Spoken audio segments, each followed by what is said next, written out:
Welcome to mass education channel. ఈరోజు మనము TG TET and డిఎస్సికి సంబంధించినటువంటి 6వ తరగతిలో టెక్స్ట్ బుక్లో ఉన్నటువంటి ఇంపార్టెంట్ టాపిక్ చూద్దాం. మనం పార్ట్ 1 ఆల్రెడీ పార్ట్ 2 చూసాం కదా. సో లెసన్ 1 లెసన్ 2 అయిపోయింది. ఈరోజు మనము లెసన్ 3కి సంబంధించినటువంటి ఇంపార్టెంట్ చూద్దాం. వర్షం ఎక్కడి నుంచి వస్తుంది? వర్షం ఎక్కడి నుండి వస్తుంది? నీటి రూపాలు మూడు రూపాలలో ఉంటుంది కదా మనకు. ఘన, ద్రవ, వాయు రూపంలో నీరు అనేది లభిస్తుంది. సో ఇక్కడ ఉన్నటువంటి ఇంపార్టెంట్ చూద్దాం. వాన చినుకుకు గంటకు 7 నుంచి 18 మైళ్ళ వేగంతో ప్రయాణిస్తుంది. వాన చినుకు గంటకు 7 నుంచి 18 మైళ్ళ వేగంతో ప్రయాణిస్తుంది. నెక్స్ట్ ఇక్కడ చూడండి, ఇది ఇంపార్టెంట్. మంచు అంటే ఘన పదార్థం. మనం ఘన పదార్థాన్ని వేడి చేసినట్టయితే అది నీరుగా మారుతుంది. అక్కడ నీరుగా మారుతుంది. నీరుగా మారినప్పుడు నెక్స్ట్ నీరును వేడి చేస్తే మళ్ళీ మనకు నీటి ఆవిరిగా మారుతుంది. సో మనకు ఇక్కడ మనము ఘన పదార్థాన్ని వేడి చేసినప్పుడు ద్రవంగా మారితే దాన్ని ద్రవీభవన స్థానం అంటారు. మరి నీరు ద్రవాన్ని మళ్ళీ వేడి చేస్తే వాయువు అంటే వాయు రూపంలో, నీటి ఆవిరి రూపంలో మారుతుంది. మనం ఇక్కడ ఇగురుట, నెక్స్ట్ బాష్పీభవనం అని అంటారు.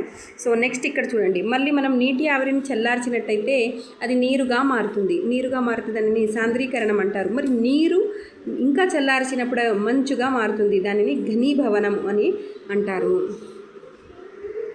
నెక్స్ట్ చూడండి, ఎగురుట అంటే బాష్పీభవనం. మనము బట్టలకి ఎండ పెడతాం కదా, ఎండలో. సో అది ఎవాపరేట్ అవుతుంది. ఎవాపరేట్ బాష్పీభవనం. సో ఎగురుట చూడండి, ఇక్కడ నీటిని నీటి ఆవిరిగా మార్చే ప్రక్రియను బాష్పీభవనం. నీటిని నీటి ఆవిరిగా మార్చే ప్రక్రియను బాష్పీభవనం లేదా ఎగురుట అంటారు. ఇది కొంచెం వేడి చేసి భయపడుతుంది. వేడి చేస్తే మరుగుతూ ఆవిరవుతుంది. నెక్స్ట్, వాన చినుకు ఆకారం నిజానికి మనకు కనిపించినట్లుగా గుండ్రంగా ఉండదు. మేఘంలో నుంచి జారి పడుతున్నప్పుడు మనకు అలా కనిపిస్తుంది. నెక్స్ట్ ఇక్కడ ఇంపార్టెంట్ సాంద్రీకరణం. సాంద్రీకరణంలో మనకు ఎగ్జాంపుల్స్ మాత్రమే అడుగుతారు. సో సాంద్రీకరణం అంటే చూడండి, ఇక్కడ శీతాకాలంలో మనం నోటి నుంచి వదిలే గాలి కంటే బయట వాతావరణంలో గాలి చాలా చల్లగా ఉంటుంది కదా. వదిలే గాలిలో ఉండే నీటి ఆవిరిని వెలుపలికి రాగానే హఠాత్తుగా చల్లబడి సూక్ష్మమైన బిందువుల రూపంలో మారుతుంది. స్వల్ప ప్రదేశానికి పరిమితమై దట్టంగా ఉండే సాంద్రీకరణం చెందిన నీటి బిందువులు చిన్న చిన్న మేఘాలుగా మనకు నోటి ముందు కనిపిస్తాయి. ఒకటి. నెక్స్ట్ ఇక్కడ చూడండి, తేమ బిందువులు గడ్డి మీద, ఆకుల మీద నుండి కూడా వచ్చి ఉంటాయి. అలా దానిని సాంద్రీకరణం. వాన చినుకు 0.02 అంగుళాల నుంచి 0.31 అంగుళాల వ్యాసార్థం కలిగి ఉంటుంది. నెక్స్ట్ సాంద్రీకరణకు మరొక ఉదాహరణ తీసుకున్నట్లయితే మనకు వాటర్, చల్లటి వాటర్ని మనము గ్లాసులో వేసినట్టయితే బయటి వైపు మనకు సూక్ష్మ బిందువులాగా కనిపిస్తుంది కదా, అది కూడా సాంద్రీకరణకు ఉదాహరణ. నీటి ఆవిరి నీరుగా మార్చే ప్రక్రియను సాంద్రీకరణం అంటారు. నెక్స్ట్ చూడండి, ఈజిప్టు దేశస్థులు ఎండ నుంచి కాపాడుకోవడం కోసం గొడుగును రూపొందించారు. తర్వాత కాలంలో వానలు కూడా ఉపయోగించడం జరిగింది. ఫస్ట్ ఎవరు కనుక్కున్నారు అంటే ఈజిప్టు దేశస్థులు. నెక్స్ట్, పరిశ్రమలు, వాహనాల నుంచి వెలువడే సల్ఫర్ డయాక్సైడ్. ఇక్కడ చూడండి, పరిశ్రమలు మరియు వాహనాల నుంచి వెలువడే సల్ఫర్ డయాక్సైడ్, నైట్రోజన్ డయాక్సైడ్లతో మేఘాలు కలుషితమైనప్పుడు ఆమ్ల వర్షాలు కురుస్తాయి. సల్ఫర్ డయాక్సైడ్, నైట్రోజన్ డయాక్సైడ్ మేఘాలతో కలుషితమైనప్పుడు మాత్రమే ఆమ్ల వర్షాలు కురుస్తాయి. నెక్స్ట్ ఇక్కడ చూడండి, వర్షం అంటే ఏంటి? ఫస్ట్ దీన్ని మనము వర్షం అంటాము. ఇక్కడ చూడండి, మేఘాలు మరింతగా చల్లబడినప్పుడు అందులో తేమ బిందువులు పెద్దవై మేఘాలు బరువుగా మారుతాయి. అప్పుడు అవి భూమి వైపు దిగుతాయి. ఈ మేఘాల రంగు తెలుపు నుండి నలుపుకు మారుతూ మనకు దట్టమైన మేఘాలు కమ్ముకున్నట్లు కనిపిస్తుంది. ఆ సమయంలో ఆ మేఘాలలోని తేమ బిందువులు మరింత పెద్దదవుతాయి. ఈ మేఘాలు వాటిని ఇక నిలుపుకోలేక తేమ బిందువులు కిందికి రాలడం ప్రారంభమవుతుంది. మనం దీన్ని ఏమంటాము?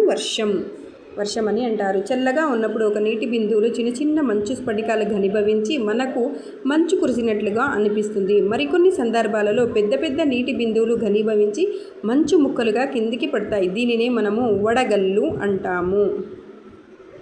చూడండి, ఋతుపవనాల గురించి ఇచ్చారు కదా.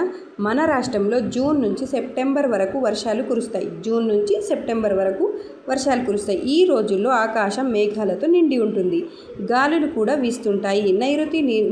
నైరుతి మూల నుండి ఈ గాలులు వీస్తాయి. ఫస్ట్ ఎక్కడ నుండి? నైరుతి మూల నుండి వీస్తాయి. కాబట్టి వీటిని మనము నైరుతి ఋతుపవనాలు అంటాము.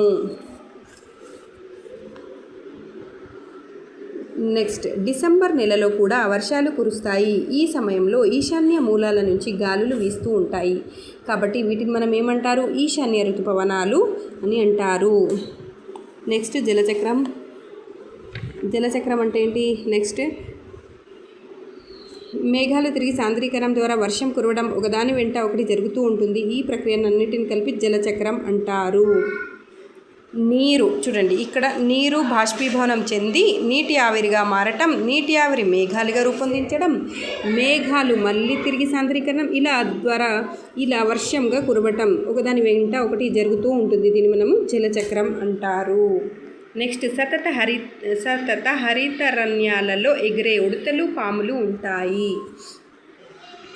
నెక్స్ట్ ప్రతిరోజు వర్షం కురిస్తే భూమధ్య రేఖ ప్రాంతంలో అరణ్యాలలో ఎగిరే ఉడతలు, పాములు ఉంటాయి. Thank you.